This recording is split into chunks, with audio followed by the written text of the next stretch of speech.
Makanya seorang muslim harusnya memuliakan hari Jumat ini. Jumat punya banyak sekali keutamaan. Banyak sekali keutamaan. Di antaranya kata Nabi SAW, sesungguhnya Adam diciptakan di hari Jumat.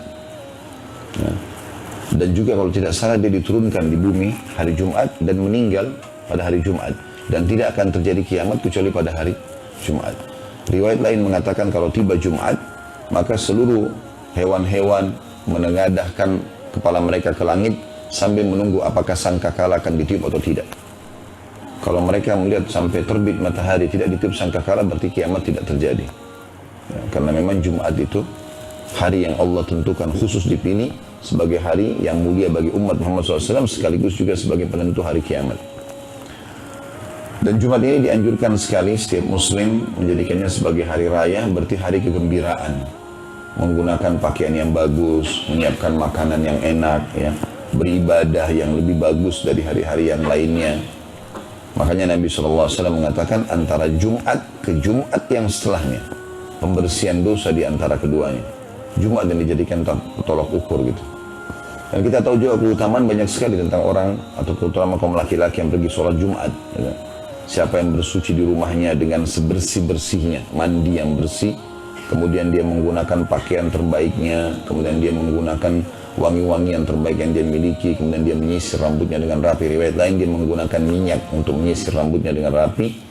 Kemudian dia pergi ke masjid, lalu dia sholat yang diperintahkan, maksudnya tahiyat masjid.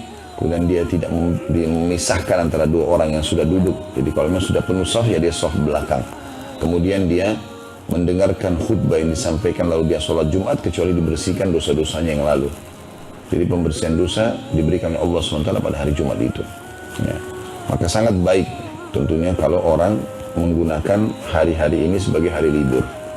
Sebagai hari liburnya, kalau misalnya orang punya perusahaan segala macam, itu sangat bagus kalau dia pilih.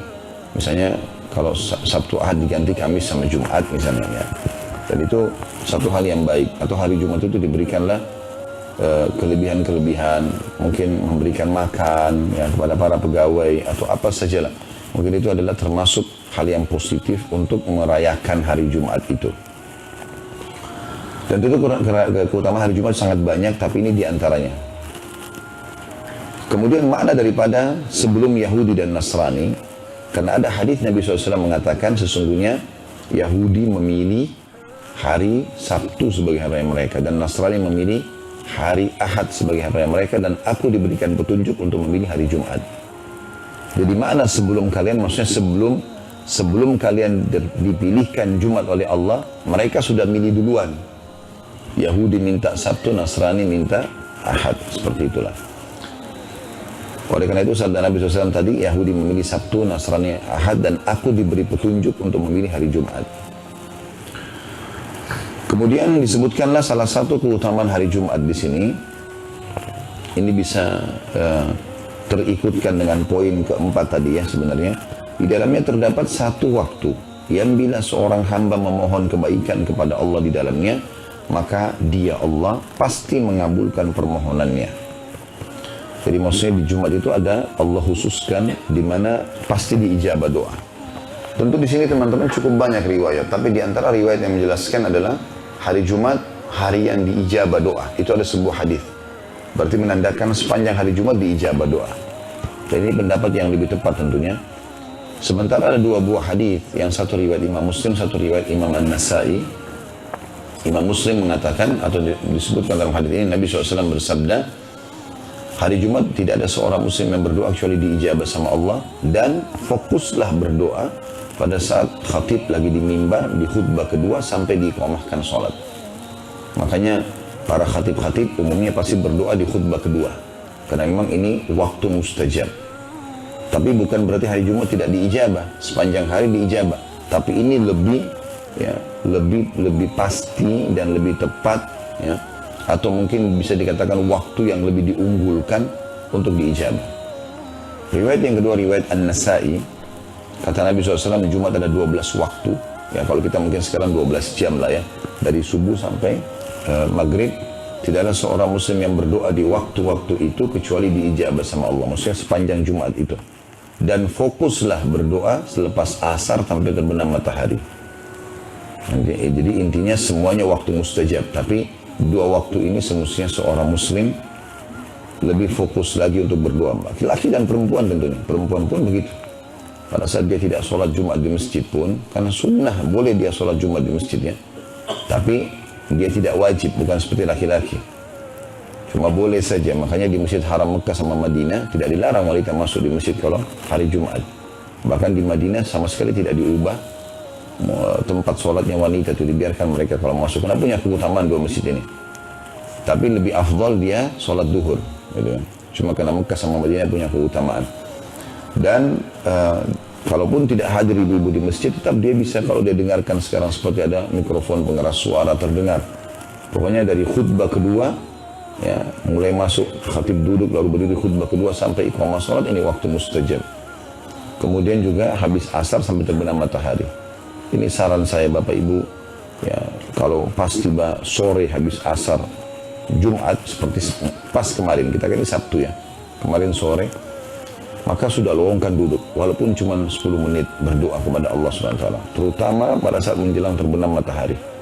Lowongin waktu, sudah sejam sebelum maghrib, duduk, angkat tangan ke langit, menghadap kiblat, tulus berdoa kepada Allah Subhanahu Wa Taala.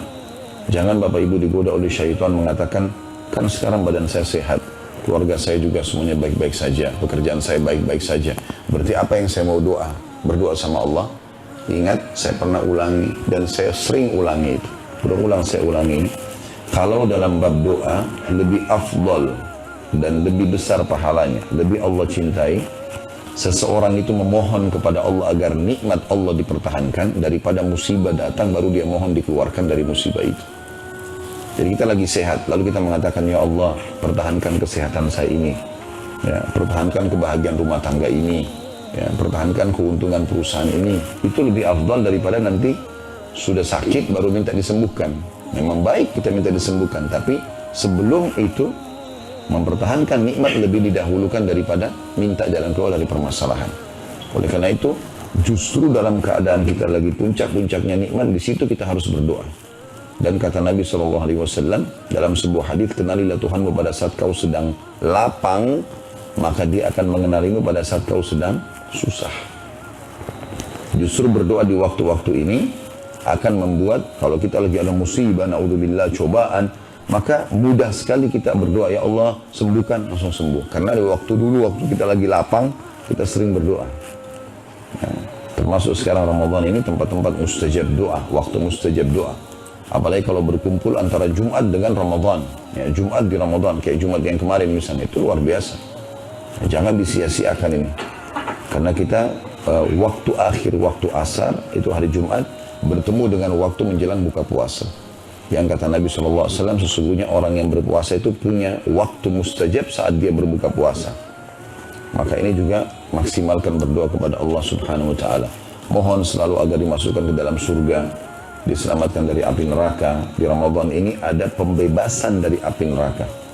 Kata Nabi SAW, sesungguhnya di Ramadan ini ada pembebasan Allah Subhanahu Wa Taala hamba-hamba tertentu dari api neraka.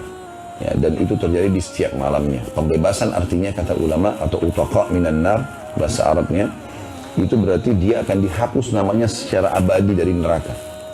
Artinya kata sebagian ulama, setelah kalau Allah ijabah dia di Ramadan dimasukkan dalam orang yang dihapus dari api neraka, setelah Ramadan dia tidak akan buat dosa lagi. Allah jaga dia.